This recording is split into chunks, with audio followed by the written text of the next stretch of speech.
अऊज़ुबिल्लाहि मिनश्शैतानिर्रजीम बिस्मिल्लाहिर्रहमानिर्रहीम।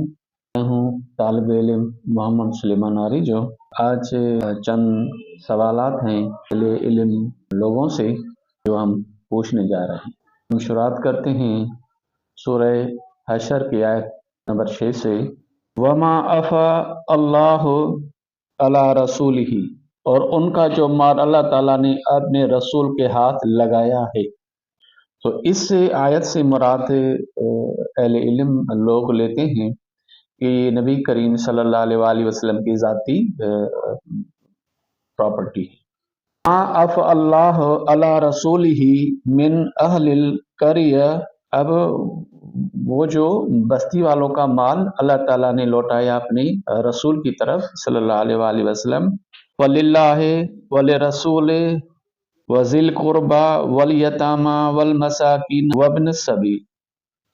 तो अल्लाह ताला ने वो जो ज़ाती प्रॉपर्टी थी जिसका माने और मफ़हूम लिया गया आयत नंबर 6 से आयत नंबर 7 के अंदर, उसी को कुरान पाक ने 6 हिस्सों में तकसीम करवा दिया। हम सूरह अनफाल में पढ़ आए हैं कि अनफाल यानी गनीमत की तकसीम भी अल्लाह ताला ने बिल्कुल इसी तरह की, यानी जिस तरह फेक की अल्लाह ताला सूरह हशर के आयत नंबर 7 में तकसीम करवा रहा है, बिल्कुल इसी असूल पे अल्लाह ताला ने वो जो अनफाल थी, वो जो गनीमत थी, उसकी भी इसी तरह तकसीम करवाई थी कि अल्लाह का, रसूल का, अजीजों का, यतीमों का, मिस्किनों का और मुसाफिरों का। अल्लाह ताला ने माल की तकसीम में कोई फ़र्क नहीं रखा है फे और अनफाल में, यानी मुजाहिदीन के ताउन से मिले हुए माल और मुजाहिदीन के बगैर ताउन के मिले हुए माल में। बल्कि सूरह हशर की आयत नंबर 8, 9 और 10 में तो उस फे के माल में से मुहाजिरीन, अंसार और बाद में आने वालों को भी हिस्सा दे रहे हैं। यानी अनफाल की 6 हिस्सों में तकसीम हो रही और फे की 9 हिस्सों में तकसीम हो रही। अगर ज़ाती प्रॉपर्टी होती तो अल्लाह ताला कुरान पाक के अंदर उसको 9 हिस्सों में तकसीम न करवाते।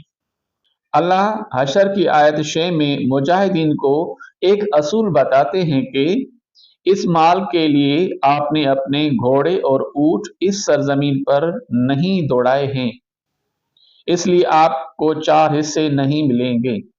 अगर ये असूल है यानी कि हासिल किए हुए माल से 4 हिस्से न मिलने का, तो फिर आप सल्लल्लाहु अलैहि वसल्लम भी तो अपना घोड़ा या ऊंट उस सरजमीन पर दौड़ा कर नहीं गए थे, फिर आपका उसमें किस तरह हिस्सा होगा। अल्लाह ताला सूरह हशर की आयत 7 में फे के 6 हिस्से करने की ये हिकमत बताते हैं कि ये दौलत चंद लोगों के हाथ में न रह जाए। तो फिर अल्लाह ताला ये फे की दौलत यहूदियों से ले नबी करीम सल्लल्लाहु अलैहि वसल्लम के पास क्यों जमा करवा रहे हैं? कि अगर रसूलुल्लाह सल्लल्लाहु अलैहि वसल्लम की ज़ाती मिल्कियत थी तो उस पर सिर्फ हजरत बीबी फातिमा सलामुल्लाह अलैहा का किस तरह हक होगा? उसमें तो शरई तौर पर नबी की बीबियां भी वारिस होंगी। बीबियों के विरासत के सिलसिले में तो नबी करीम सल्लल्लाहु अलैहि वसल्लम का कोई फरमान ही नहीं मिलता। आपने तो सिर्फ एक बेटी हजरत बीबी फातिमा सलामुल्लाह अलैहा को वारिस बनाकर गए हैं। कुरान तो कहता है कि जब आप वफात पा जाएं तो अपने वर्सा को वाज़े करके जाएं। कुरान कहता है बीबियों का भी हिस्सा है विरासत में। हुजूर सल्लल्लाहु अलैहि वसल्लम तो सिर्फ बेटी को देकर चले गए हैं। विरासत तो वफात के बाद तकसीम होती है, लेकिन नबी करीम सल्लल्लाहु अलैहि वसल्लम ने तो हजरत बीबी फातिमा सलामुल्लाह अलैहा की वफात से पहले ही दे दिया था। अगर नबी ने अपनी बेटी को फदक हबा किया था, माले हबा तो उस शख्स को आप कर सकते हैं जो आपकी विरासत में शामिल न हो। आपकी बेटी तो आपके वारसों में आती है। जब बीबी फातिमा सलामुल्लाह अलैहा ने बागे फदक की तलब की थी पहले दोनों खलीफों से, तो पहले दोनों खलीफे दलील के तौर पर कह सकते थे कि इस माले फदक में तो हमारी बेटियों का भी हिस्सा है, इसलिए हमारी बेटियों के हिस्से हम अपने कब्जे में रखते हैं, बाकी आपको दे देते हैं। अगर खलीफों ने नबी करीम सल्लल्लाहु अलैहि वसल्लम की बेटी को फदक नहीं दिया था तो उन्होंने तो अपनी बेटियों को भी आगे फदक नहीं दिया था जो वारिस थी नबी की शरई तौर पर। एक का माल अगर जाती मिल्कियत थी तो आप सल्लल्लाहु अलैहि वसल्लम ने उसको अपने घर वालों के लिए क्यों नहीं लिखवाया था।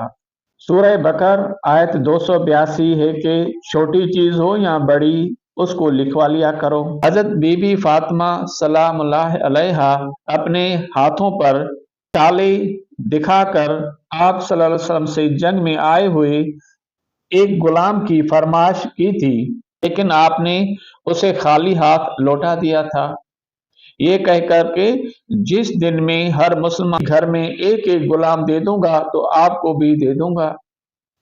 एक तो आप सल्लल्लाहु अलैहि वसल्लम ने गुलाम न दिया बल्कि उसकी जगह तस्बीह 33 दफा सुभान अल्लाह, 33 दफा अल्हम्दुलिल्लाह और 34 दफा अल्लाह अकबर पढ़ने को कहा था।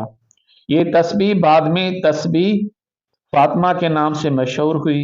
खैबर और फतह की फतह 7 हिजरी 629 ईस्वी में और मक्का की फतह 8 हिजरी 630 ईस्वी में हुई थी। उसका मतलब ये हुआ कि 8 हिजरी के बाद आप सल्लल्लाहु अलैहि वसल्लम तो अरबस्तान के एक अमीर तरीन शख्स होना चाहिए था, लेकिन आपके घर में फिर भी फाके थे। क्यों? हज़रत आयशा कहती है कि मोहम्मद की आल ने शेर होकर 3 रात मुतवातिर गेहूं की रोटी नहीं खाई जब से आप मदीना में तशरीफ लाएं यहां तक कि आपकी वफात हो गई। किताब सही बुखारी जुल्द सोम हदीस 340 सफ़ा 146। का माल जाती मिल्कियत में आने के बाद आप सल्लल्लाहु अलैहि वसल्लम 3-4 साल जिंदा रहे हैं, लेकिन इतने अरसे में आप सल्लल्लाहु अलैहि वसल्लम की कभी मुआशी बेहतरी तारीख से साबित नहीं है। हजरत अबू हुरैरा कहते हैं कि रसूलुल्लाह सल्लल्लाहु अलैहि वसल्लम ने दुआ की कि ए अल्लाह आले मोहम्मद को कुव्वते ला यमूत दे, यानी सिर्फ इतना जिससे उनका गुजर हो सके। किताब सही बुखारी जुल्द सोम हदीस 1380 सफ़ा 441। मजीद अहादीस इसी सिलसिले की। इस्लाम 360, मुस्लिम 7441, तिर्मिज़ी 2361, इब्ने माजा 4139। हिशाम अमीरुल मोमिनीन फरमाया करते थे कि जरूरत से ज्यादा माल को राह खुदा में खर्च करें, दुनिया से उसका हिस्सा कुव्वते ला यमूत हो। किताब असूल काफी बाब 1 जुल्द 1 हदीस 12 सफ़ा 51। फरमाया इमाम जाफर सादिक ने दौलत व हुकूमत बातिल है, हमारे खालिस शियों के लिए सिर्फ कुव्वते ला यमूत है, चाहे मशरिक में हो मगरिब में, उनका रिज़्क वही कुव्वते ला यमूत होगा। किताब असूल काफी बाब 235 जुल्द 4 हदीस 7 सफ़ा 207। फरमाया रसूल अल्लाह ने या अल्लाह मोहम्मद व आले मोहम्मद को रिज़्क दे, पाक दामनी और बकुदरत जरूरत रोजी का, और उनके दुश्मनों को माल और औलाद।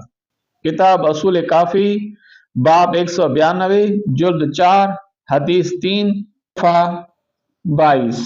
मजीद अहादीस। किताब असूल काफी बाब 192 जुल्द 4 हदीस 4 सफ़ा 27। 7 हिजरी में फदक आपकी मिल्कियत में आए थे, लेकिन जब 9 हिजरी में तबूक के लिए डोनेशन तो आप सल्लल्लाहु अलैहि वसल्लम ने नहीं दिया था। बाकी सबका तो रिकॉर्ड किताबों में मिलता है। बीबी फातिमा सलामुल्लाह अलैहा हज़रत अबू बकर से बागे फदक लेने गई थी तो अबू बकर ने नबी करीम सल्लल्लाहु अलैहि वसल्लम की एक हदीस पेश की थी कि हम नबियों की कोई मीरास नहीं होती। لیکن بی بی فاطمہ کو ایک بھی نبی کریم صلی اللہ علیہ وسلم کی حدیث یاد نہیں ہے کہ آپ ابو بکر کی حدیث کے خلاف پیش کر سکتی۔ نبی نے حضرت بی بی فاطمہ سلام اللہ علیہ کو دستاویز پر لکھ کر فدق دیا تھا، تو پھر یہ دستاویز ابو بکر کے پاس کیا کر رہا تھا؟ حضرت ابو بکر نے فدق نہ دے کر اس پر اپنا قبضہ جما لیا تھا، تو پھر یہ جائیداد ابو بکر کی ذاتی جاگیر ہونی چاہیے تھی۔ تاریخ بتائیں کہ اس قبضہ شدہ جاگیر کا ابو بکر نے کس طرح استعمال کیا تھا اور اس کے وفات کے بعد کس کو وارث بنا کر گئے تھے۔ حضرت علی علیہ السلام جب خلیفہ بنے تو تب تو اس کو اپنی بیٹوں کو دلواتے، کیونکہ امام کی ذمہ داریوں میں سے یہ بھی ذمہ داری ہے کہ لوگوں کے غصب شدہ مال لوگوں کو لوٹائے اور غصب کیے ہوئے حصوں کو ان کے اصل وارثوں تک پہنچائے۔ باب نہج البلاغہ خطبہ 103 صفحہ 267۔ راوی کہتا ہے کہ میں نے امام جعفر صادق سے سنا کہ فرمایا، ابن شبرما کا عہد عباسیہ کا قاضی تھا، ضائع ہو گیا جامعہ سے مصحف فاطمہ، جس کو لکھوایا رسول اللہ صلی اللہ علیہ وسلم نے اور اپنے ہاتھ سے لکھا حضرت علی علیہ السلام نے۔ اس میں کوئی بات ایسی نہیں چھوڑی گئی جس میں کسی کو کلام کی گنجائش ہو۔ اس میں علم حلال و حرام ہے، قیاس کرنے والوں نے علم کو قیاس میں کیا، نتیجہ یہ ہوا کہ امر حق سے دور ہوتے چلے گئے۔ خدا کے دین میں قیاس کا دخل نہیں۔ کتاب مستطاب الشافی ترجمہ اصول کافی باب 20 جلد 1 حدیث 14 صفحہ 127۔ لینے کے لیے حضرت علی، حضرت حسن اور حضرت حسین کو بھیجتی خود کیوں گئی تھی؟ آیت تطہیر میں تو قرآن کہتا ہے کہ وَقَرْنَ فِي بُيُوتِكُنَّ کا جزاک اللہ۔